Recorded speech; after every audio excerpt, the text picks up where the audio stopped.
I'd like to acknowledge that this episode of Teachcast was recorded on the homelands of the Darug people. I'd like to pay respect to elders past and present and extend that respect to all Aboriginal and Torres Strait Islander peoples listening to Teachcast today. Welcome to Teachcast, a podcast by teachers for teachers. I'm Shannon and I'm Siobhan.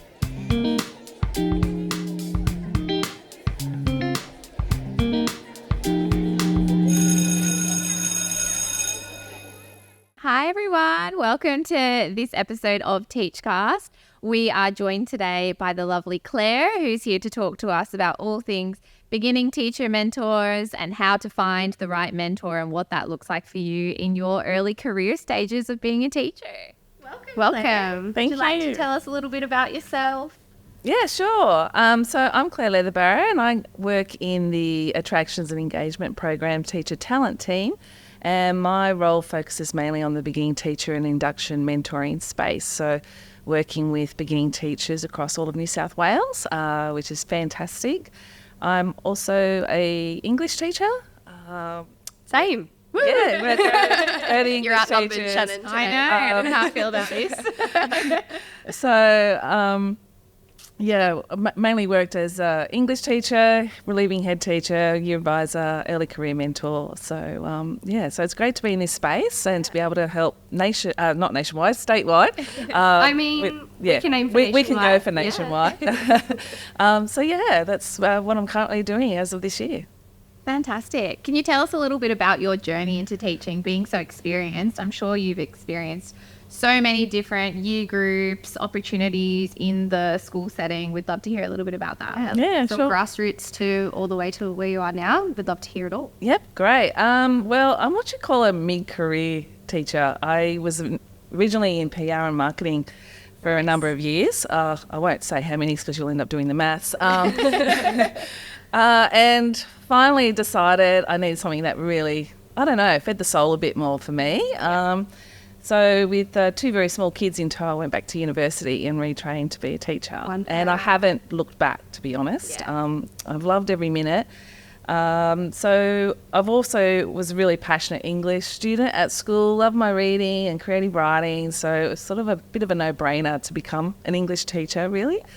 And I think teaching's in the blood. My mum's a retired AP, teacher at primary school, and my daughter's currently in her third year of study to be a primary school teacher. So Amazing. Lots of teachers in the family, which is fantastic. So You're doing something right in that family.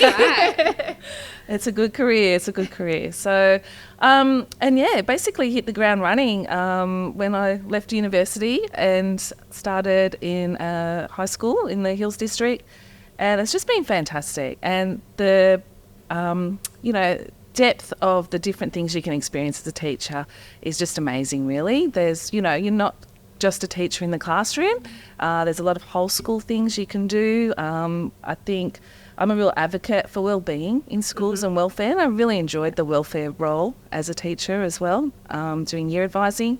That's such a rewarding, emotional time that you have with the students. Yeah. And leading a faculty has been a fantastic experience too, working with colleagues that are such amazing practitioners and watching the curriculum be implemented within the school. It's just, it's been brilliant. So I love every minute and enjoying working and being in the support staff now and helping those teachers.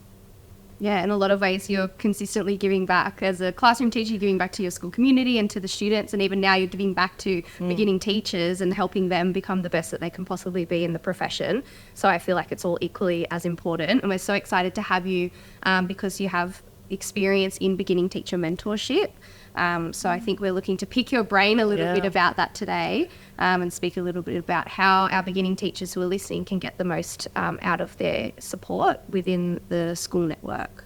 Definitely, and it's so important. And I guess I was lucky. The last 3 or 4 years while I was at school was early career mentor, and I think I probably worked with about 30 to 35 early career teachers, embarking on their teaching career, their first 2 years of that journey. and working with them to sort of start off in their teaching, as well as also looking at their accreditation process. So I'm happy to answer any questions. This is a really important area. I really advocate for the support that beginning teachers should and have, because it's so important. Well, I think let's jump right into it. Sure. Pretending that you're in the shoes of a beginning teacher, where would you look to?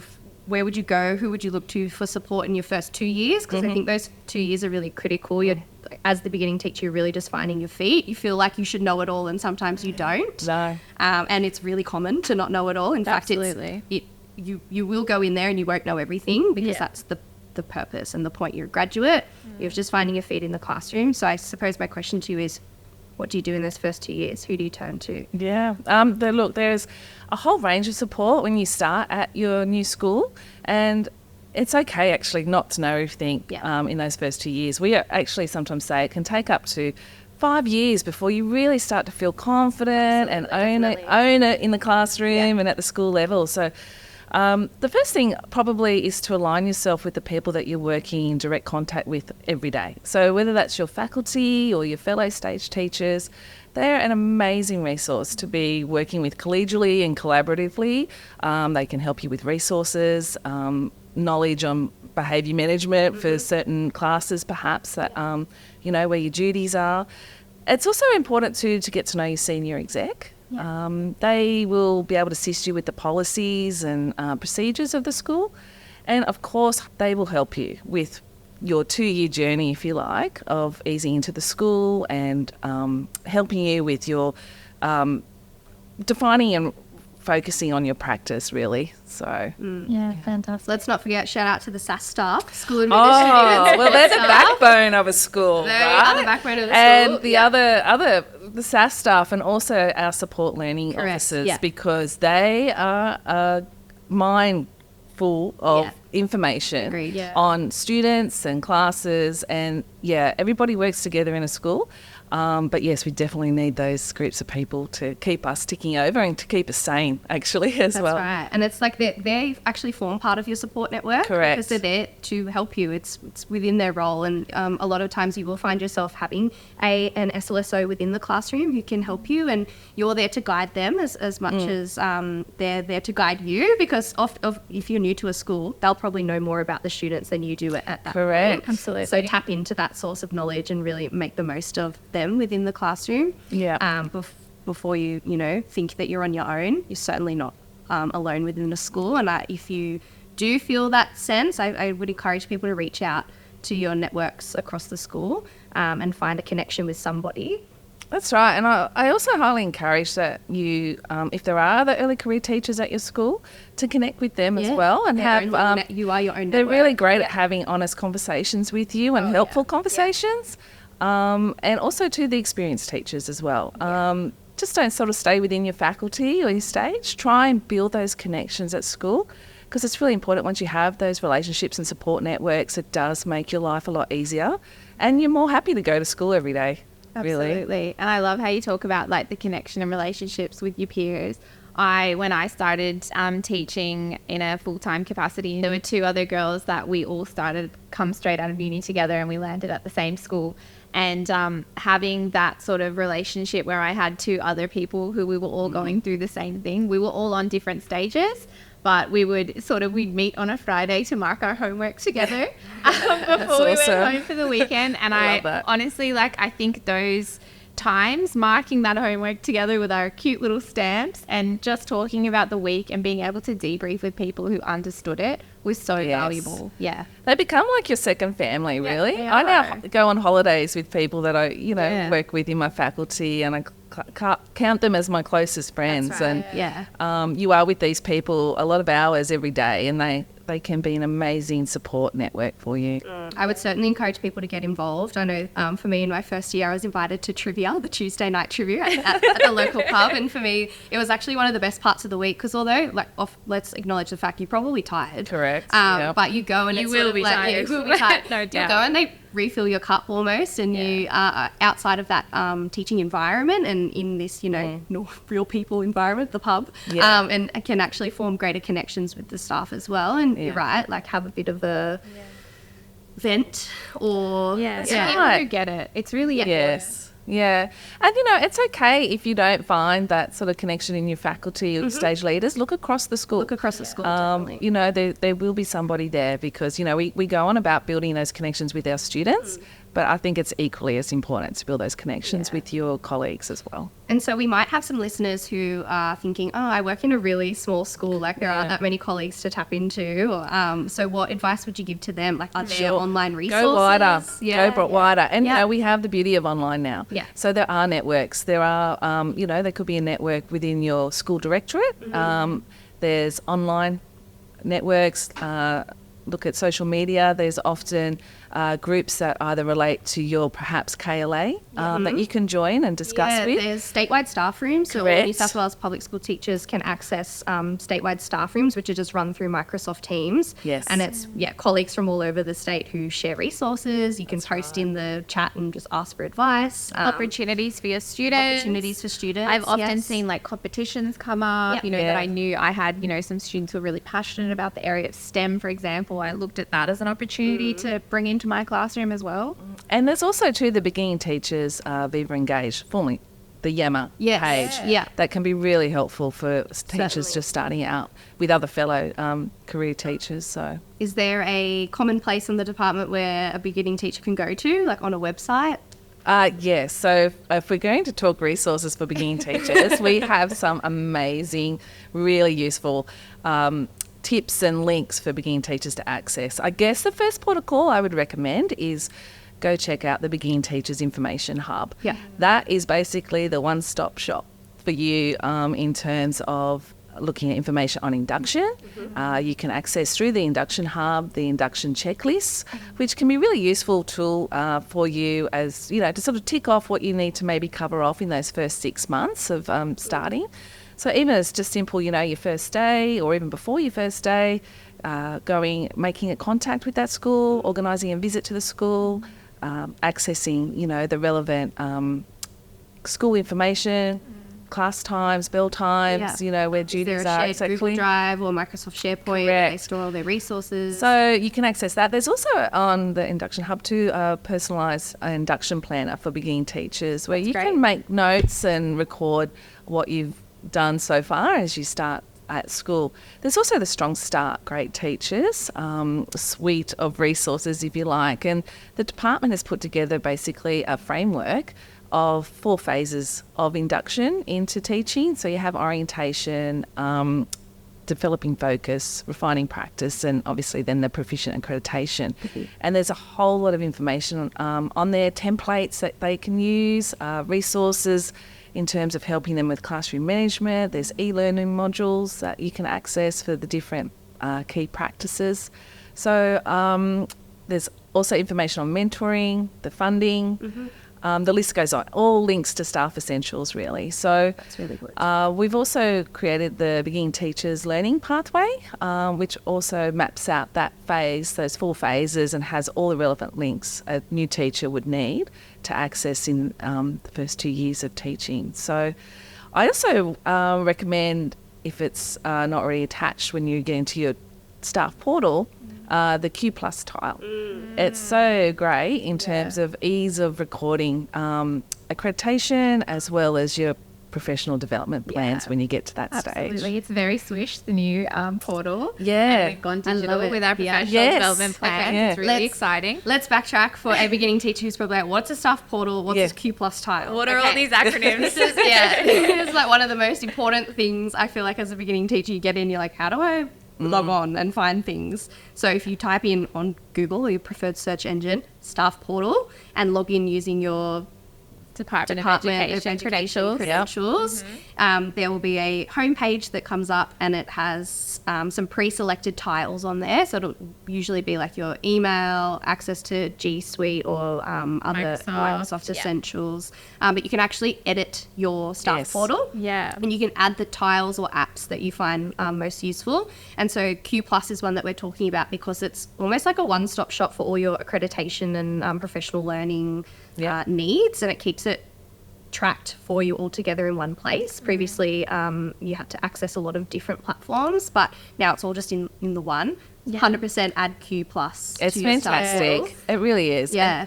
And, you know, you get a really quick overview of where you're at with your goal setting, and when you're up to your accreditation phase as well, you've got the easy link to ETAMS and NSW. It's really finessed the whole process. Yes, it has. But not only for you as a professional, but also for your supervisor as well. Correct. Because they have access to your goals. They can go in and put comments and sort of help you along the way with how you're tracking, and, you know, look for opportunities as well. If they know what your goals are, they sort of can look to help you professionally and tailor professional development towards what you need. Yeah. So what we're talking about right now, for those who aren't familiar, is a PDP. So I feel like in my first year I got there, they're like, write your PDP. I'm like, PD what? PD who? What does PDP stand for? Personal development plan or frame. It's guided off a framework. Essentially, every year you get to set goals for yourself. Correct, yes. And obviously, as a beginning teacher, like, you're going to set those graduate level goals. It could be like getting to know your students, how they learn. Often they're linked to the standards, but you are encouraged, and it depends on the school you're at. Some schools have a certain way they like their staff to write their PDP, but you're often encouraged to have like a whole school goal, Absolutely. a faculty or stage goal, and then a personal goal. So what you do is you set the goals at the start of the year, you reflect halfway through the year, but you also say, what do I need to achieve this goal? So what will I need? And that's where you can say, all right, if my goal is to learn how to better manage my classroom, well, I would like to go to a professional development session where I have 20 hours focused on classroom management strategies. Absolutely. And the school is encouraged to provide you with that opportunity. Yeah, so exactly. I think, if there's something that you want to do, write it in your PDP, because oftentimes you need to end up achieving that goal. So it's a bit more of a driver for you to actually go to those conferences or professional learning sessions, or have the funding to do an online module or extra time away from class to get some more mentorship in that area. So and you use a really good word there, reflection. And the purpose of that, I think, as teachers, we're always reflecting, or we should be, and how we sort of achieve those goals, how we do in our classes, how, you know, we feel about our day. And reflection is a really good tool to have, to be able to keep refining your practice as well. How do you reflect? Like, we say it as if we know how to do it already, but some people might not know. How do you actually reflect on your practice? Yeah, it's a good question, actually. There is actually a bite-sized e-learning module on self-reflection, and that people can do, and it gives you some ideas and tools of ways to reflect. And I guess there's different levels of reflecting too. I think one of the things is we can be really hard on ourselves as teachers, and we want every lesson to be perfect, and we want everything to go right the first time. And it won't. It doesn't. No, it's not utopia. So I think it's important to reflect sometimes, maybe whether it's at the end of the day, just to have a go at what worked best for you. Maybe what would you have done different after that lesson, or interaction with a student perhaps. Looking at ways of maybe managing that differently next time. And you can either reflect by journaling, talking to a colleague, writing down notes, if you like. And I think sometimes if you can do that bit of self-reflection at the end of the day, it might help alleviate the 2 a.m., mind ticking over. Should I have said yes to that student who wanted to go to the bathroom while I was delivering the most important lesson of their life? Maybe. So, self-reflection can take many different forms, but that's just sort of some ideas, especially when you're starting out. I think it's really important to, oftentimes when people reflect, they might look at it as, well, I need to reflect on what I didn't do very well. But it's really important to start with what actually went well and what would I like to do again. And then what could I change for next time. And it can be hard as a beginning teacher. I think back to myself. So excited, fresh out of university, and I just had these expectations that were skyscraper high.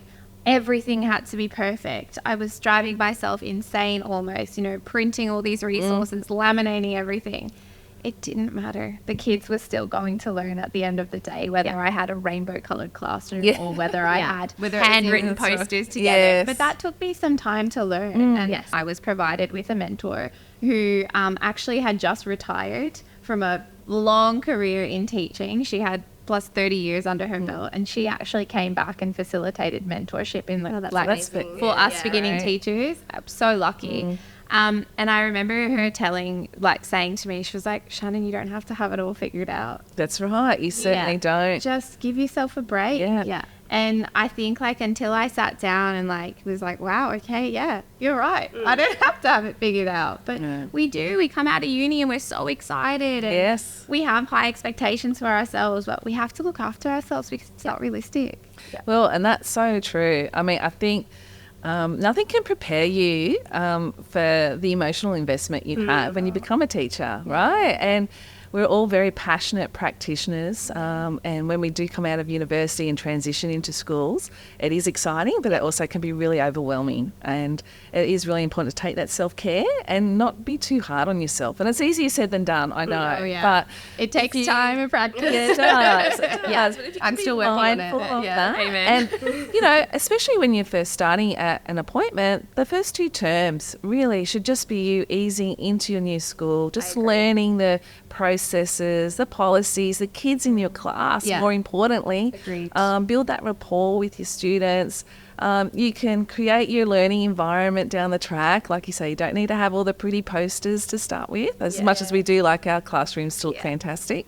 But I think it's really building that rapport with students first and those connections and just being kind to yourself. And that confidence will come, and it does. And hopefully by the end of second term, you're starting to feel it. You've gone from prac where you've still had another teacher in the classroom.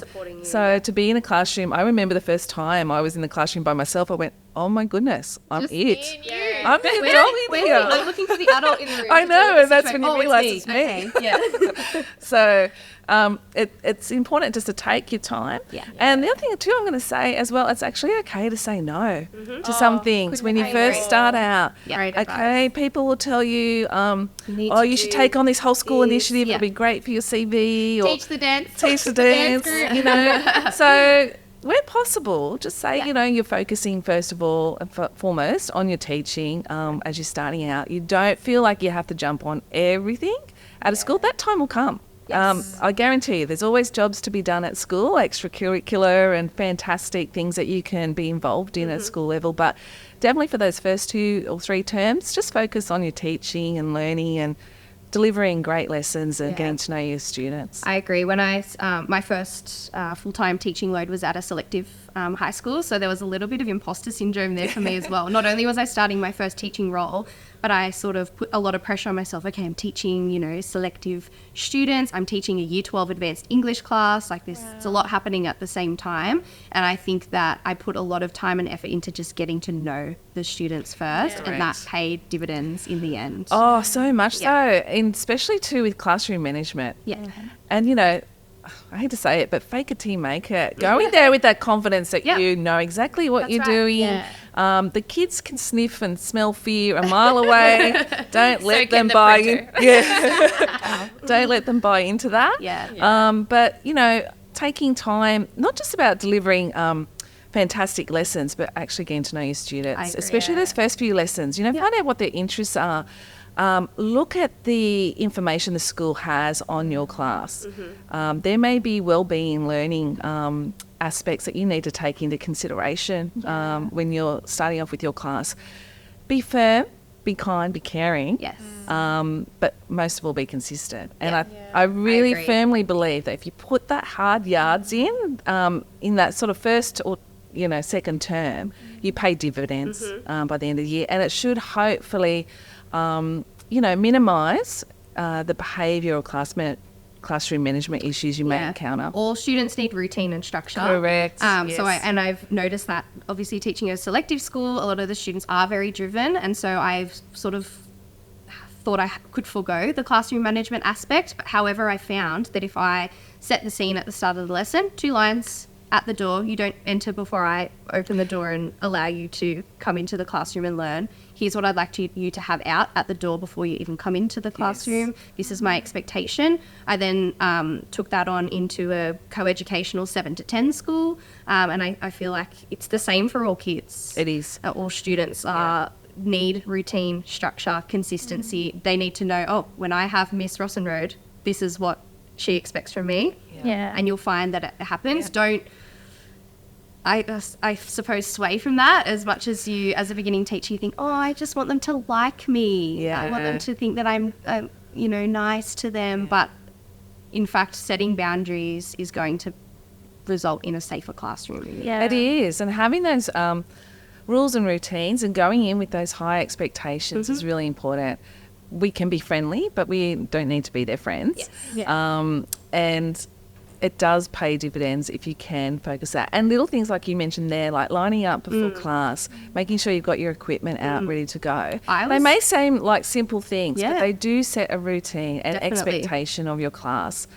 So I was scared to even set a seating plan. I was like, seating plans are sort of like your 101. I agree. Really. I was thinking, I don't know, if I was a student, I'd hate to be told where to sit. But for a lot of students, it makes them feel comfortable because, like you said before, some students might have independent learning plans, which means they need to sit at the front of the classroom or at the back with no one behind them.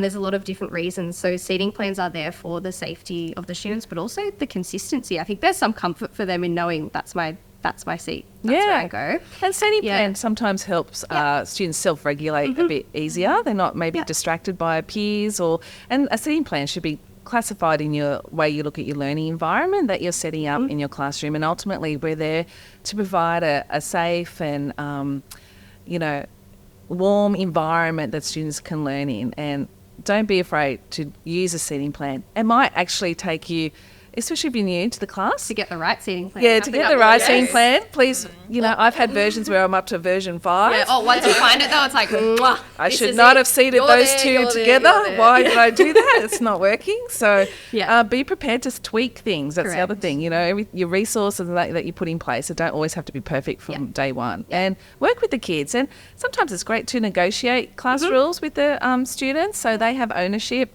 of what's acceptable in the classroom. And for sure.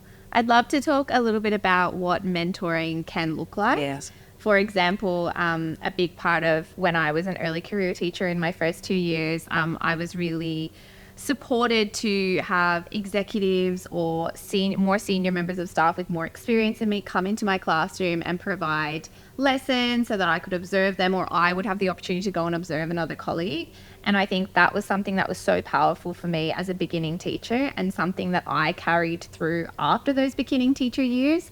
I know when I had RFF, which is released from face-to-face teaching time, I would ask colleagues, I heard you were doing something really cool in science, that you're integrating this technology. Like, would you mind if I came in and had a look? Like, I'd love to sort of bring it back into my classroom.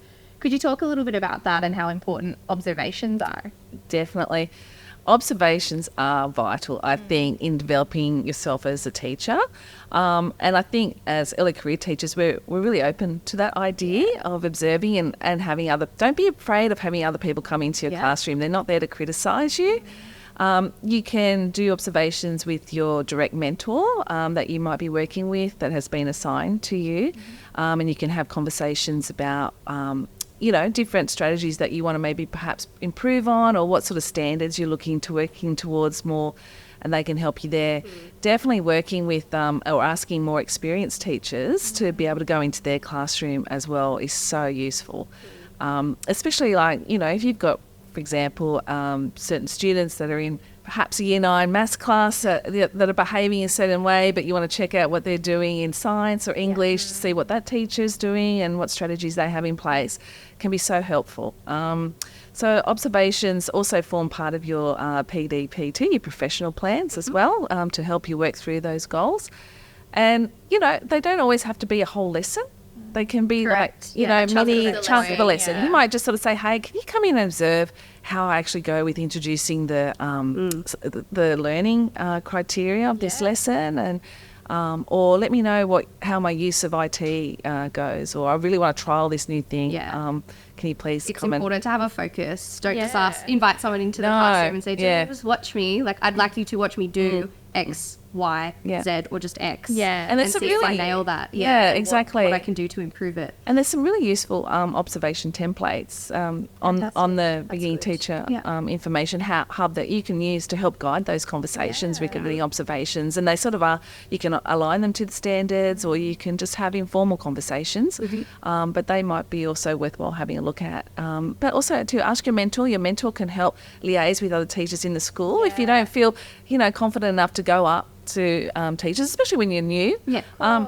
Still learning. That's right. You're still trying to names, right? So utilize your mentor or like the DP or APs to maybe liaise on your behalf. And they can help you out there. So I love how you've mentioned the teaching standards throughout as well, because as you come towards your second year of full-time teaching, you are working towards getting your proficiency in your accreditation. So it's really good to see that all these things that you're just doing in your job, they all align to the standards. You're already, working towards the standards, and it sort of breaks down that, I suppose, stature that your accreditation is this big hard task that you have to do. You're already doing it. It's just about piecing it all together. That's so true, and I'm so glad you said that, because accreditation is like, I don't know, there's Seems so much like a scary urban myth that it takes forever. And Nessa and the department are always working at streamlining that and making it more easy and approachable for teachers to complete and do. But it is an important process. And it's also part of a reflection process too, doing your accreditation and looking at the examples you do and how you annotate to that. But for early career teachers, we often get asked, as mentors, when can I start doing my accreditation? Because you hear so much about it, especially at uni as well. And that's, I tend to encourage focus, again, like I said, those first 2 or 3 terms, focus on your teaching and refining your practice first, and then you can sort of start looking at the accreditation. There are time frames that you are allowed to do the accreditation within, and your mentor can guide you through those. But as you said, you are doing it anyway, and you will have a whole suite of examples that you can use for your accreditation by nature of what you're doing, what you're creating anyway. And if you continue to use the language of the Australian Professional Teaching Standards, it will just become second nature in how you look at it, reflect and annotate the evidence. But when you're first starting out though, don't panic about accreditation. It's quite easy on eTams, which is the online submission now, and where you can store your comments, annotations, and your supervisors can access that as well. And in fact, all pre-service teachers, before they graduate, they need to complete at university the GTPA or TPA, whatever your university or institution calls it.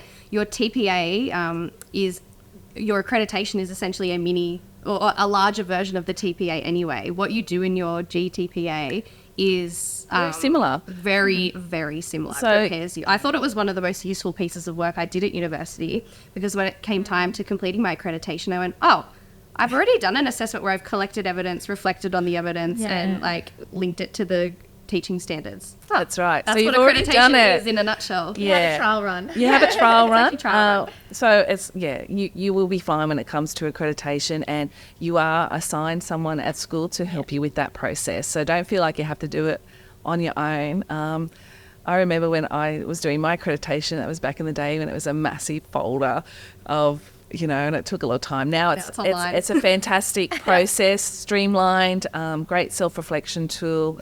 And it really helps refine your practice as a teacher. So that's one common question that you get asked from beginning teachers. Are there any other common questions that you get asked as a teacher, mentor? Or I know we've probably touched on it a little bit already, but the biggest probably is classroom management. How do I build strategies for classroom management? How do I improve my classroom management? And as we've already said, going into a classroom can be overwhelming, but it's also exciting. We've talked about how you need to be consistent, set those rules and routines. We do have an e-learning module that you can access from Strong Start Great Teachers, which has a whole lot of quick strategies on classroom management. There's a lot of professional learning that you can access on MyPL as well that help you refine and understand classroom management. Tap in to your supervisors, etc. Look at the school's behaviour policies on how they deal with behaviour. There's often a chain or of, consequences, What etc. to do. What to do. Absolutely. To refer behaviour to. Yeah, exactly. Yeah. And, certain schools will use different programs and software to help record those things that you can, Central, that's right, that you can access. Looking at just different cues in the classroom, being proactive in your teaching. Movement is so important in the classroom. Yeah. And you can get so much from just standing next to somebody and using your eyes. Don't even need to speak sometimes. So, powerful non-verbal gestures Correct. Can help a lot. But moving around, I think sometimes there can be a tendency now that we're using laptops a lot and the smart board.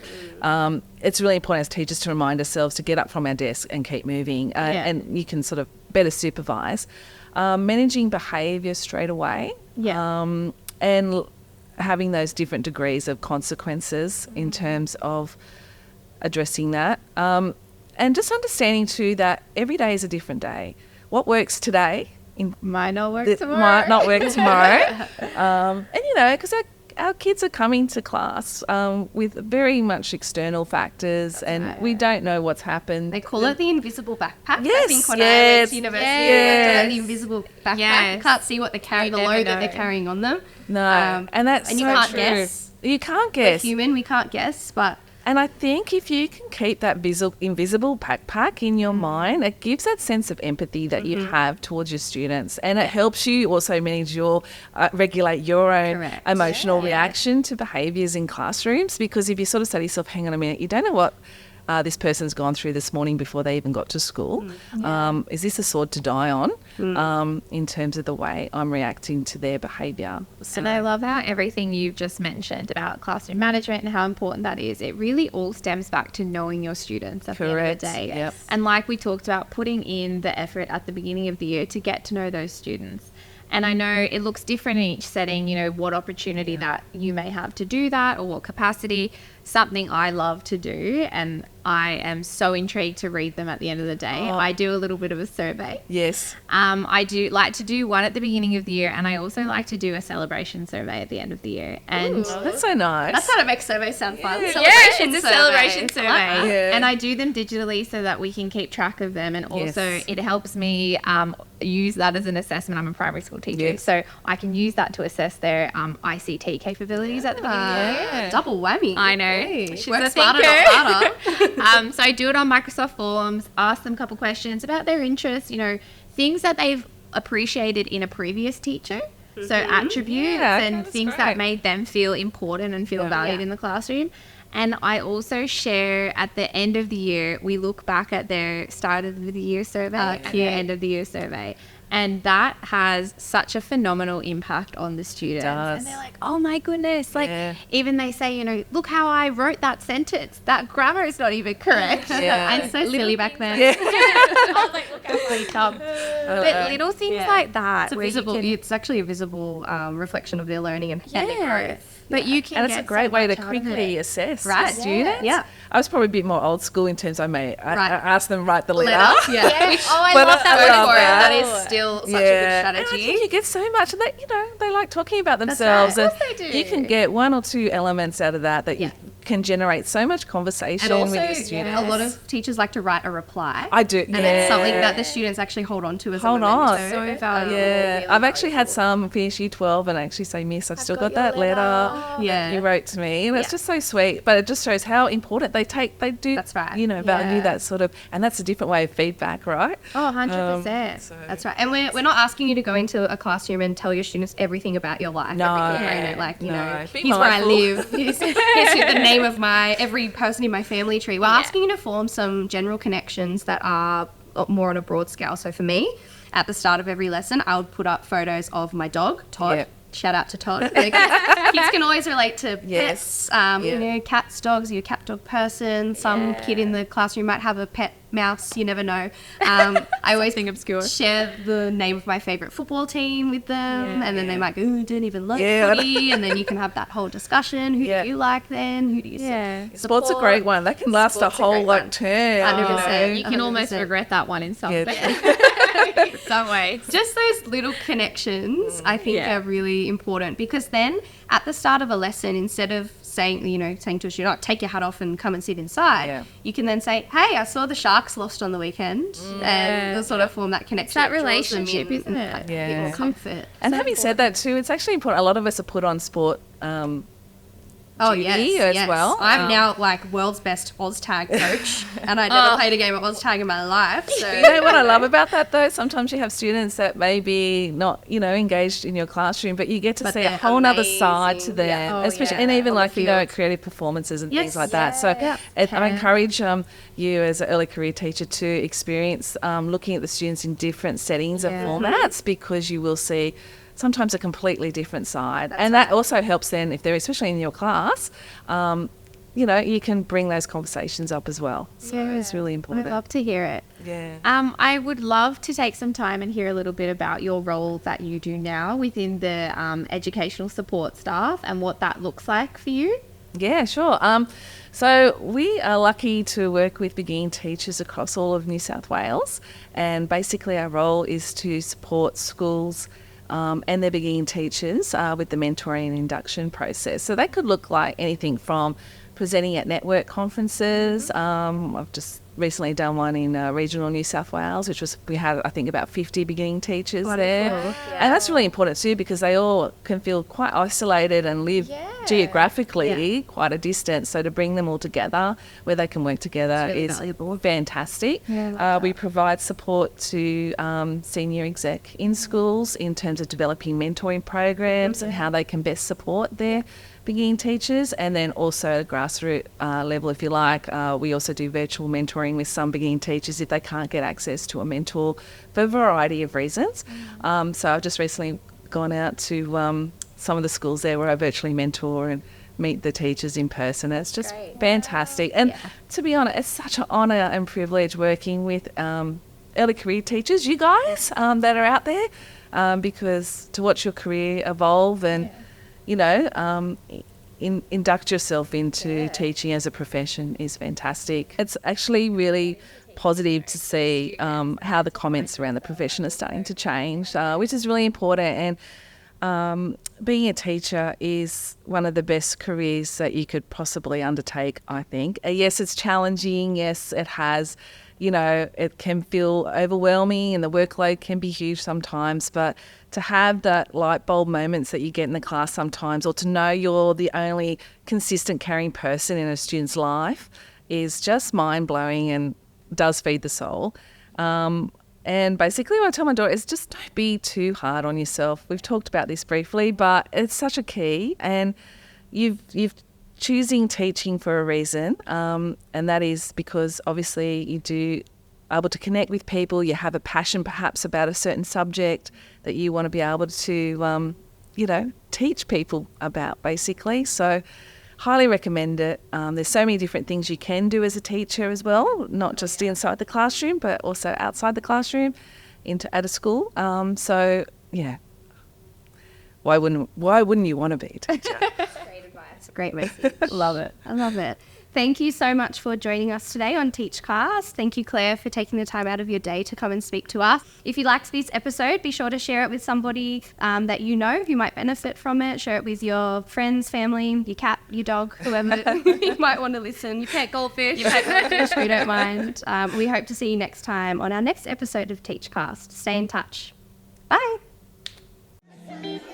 Thank you for tuning in to Teachcast, where we explore the dynamic world of education. Don't forget to follow, like and subscribe to be notified when new episodes become available. You can find us on social media via our handle @TeachNewSouthWales. Until next time, keep learning, keep teaching and keep making a difference. Teachcast is a podcast by the Teach New South Wales team from the New South Wales Department of Education.